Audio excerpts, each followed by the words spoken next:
Hey guys, this is Thomas over here at NurseMoneyTalk.com, and in this video I'm going to do a real quick video that's going to give kind of like a brief little overview on psych nursing. So some of the things I'm going to cover is what do psych nurses do, where do psych nurses work, different types of psych nurses, how do you become a psych nurse, and also kind of looking at some salary and career outlooks for psych nursing. But I'm gonna start it all off with exactly making sure we're all on the same page and talking about what exactly is a psych nurse. Now, a psych nurse is a nurse that that takes care of patients who are dealing with some mental health disorders or mental health illnesses. So this could range anything from like depression, anxiety, suicidal thoughts, all the way to mental health issues such as bipolar, schizoaffective disorders, schizophrenias, and anything else around there. You're also looking at things such as like eating disorders as well. As for what psych nurses do, a lot of what psych nurses do pretty much covers a lot of what every nurse does in any field, and that's, you know, evaluating the patient, monitoring the patient, administering medications, which could range anything from giving PO medications, IM medications, sub-Q medications.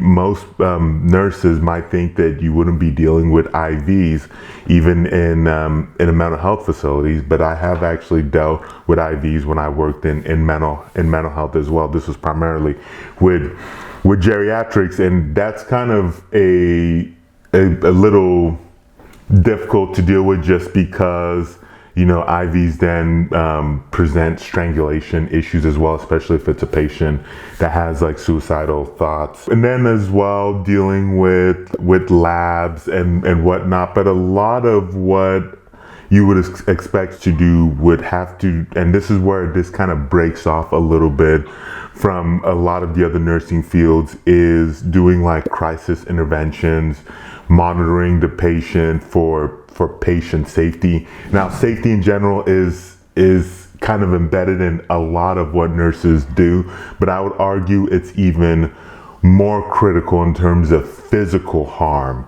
in the mental health field. So nurses are going to be managing and monitoring that. I did mention about crisis intervention. Just to touch on that real quickly, also looking at de-escalation. So this is where nurses, especially good psych nurses, they have to be proactive. You see an issue, you see a patient that could potentially keep escalating instead of letting it kind of get worse to where it's no longer manageable, and then potentially patients or staff getting hurt. You intervene and you de-escalate. You try to kind of break the cycle, if you will, that the patient's about to get into. As for where psych nurses work, you're looking at mental health facilities, you're looking at rehab, especially if you're doing more detox type things. Now, as for mental health, this could be inpatient.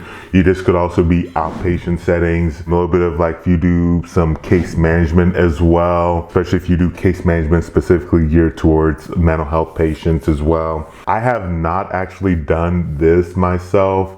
I have talked to some nurses who have done it. There's also some home health components as well when it comes to psych nursing, if home health is something you're interested in.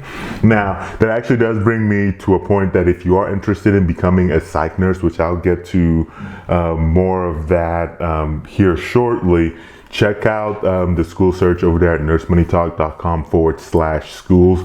Also, if you find this video helpful, would really appreciate a thumbs up. Let's go ahead and keep going with the different types of psych nurses. Now, psych nursing is this, you can break up psych nursing to either the type of issues they deal with and maybe the patient populations they deal with. So, for example, you could be looking at pediatric psych nurses. So this could be psych nurses that deal with, of course, like smaller children. I think the youngest, I should say, patient I ever dealt with, I think it was like 5 or 6.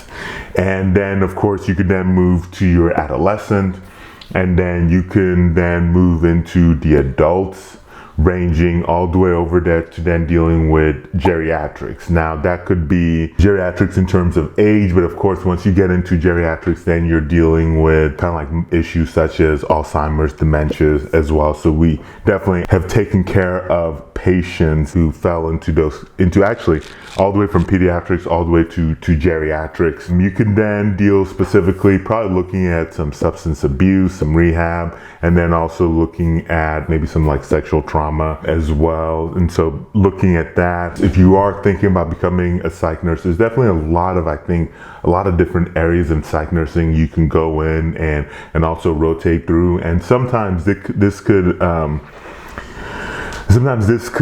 actually even be within the same facility. So you could actually get a lot of experience in a lot of different a lot of different patient demographic, and as well as a lot of different psych disorders as well.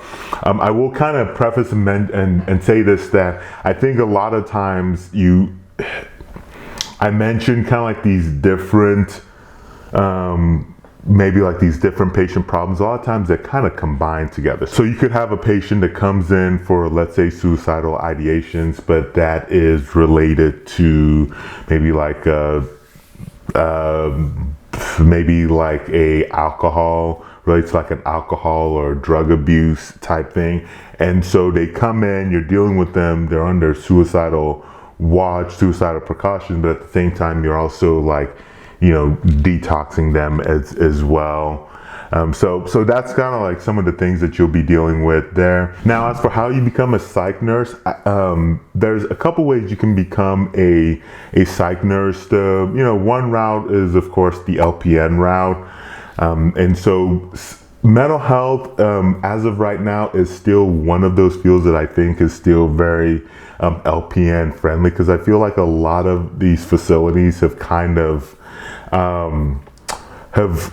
started limiting in terms of what LPNs can do, especially like if you're looking at it in the hospital setting. So for instance, I did a video over how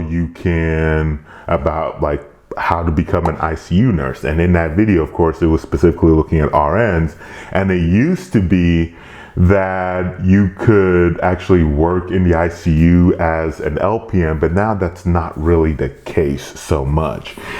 So I think as of right now, I think mental health is still very LPN friendly.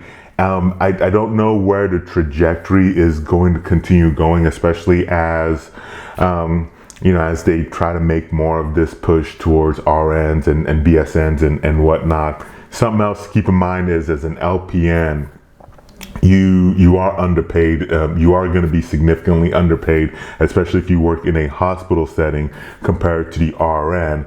And I know this because I was an LPN at one point working in a mental health facility, considerably underpaid compared to the RNs there, when we did essentially the exact same thing except for one or two things. Take that as you will, whether right or wrong.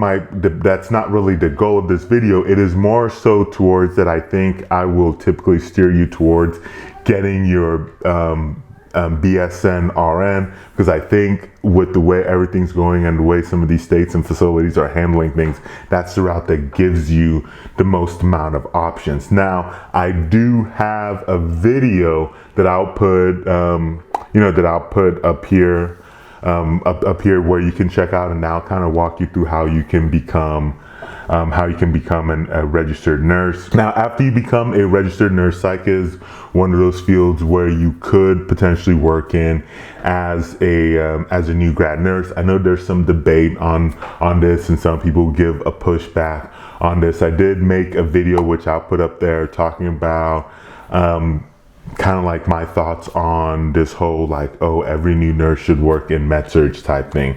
But I have seen nurses who come out, they work in psych from very go around. Some have stuck with it because they want it. Others have still been able to switch out. And so that's just kind of something to keep in mind. As for salary and career outlook, Nursing is still considered to, keep growing, about 9% till 2030, which is as fast as average pay for nursing, which you would expect, which, was what you would roughly expect as an RN in a psych facility, is about $75,330, and that's from the U.S. Bureau of Labor Statistics. Once again, if you are thinking of becoming a nurse, make sure to check out the school search over there at nursemoneytalk.com/schools. Thank you so much for watching. Don't forget to give this video a thumbs up, and I'll catch you very soon in that next video.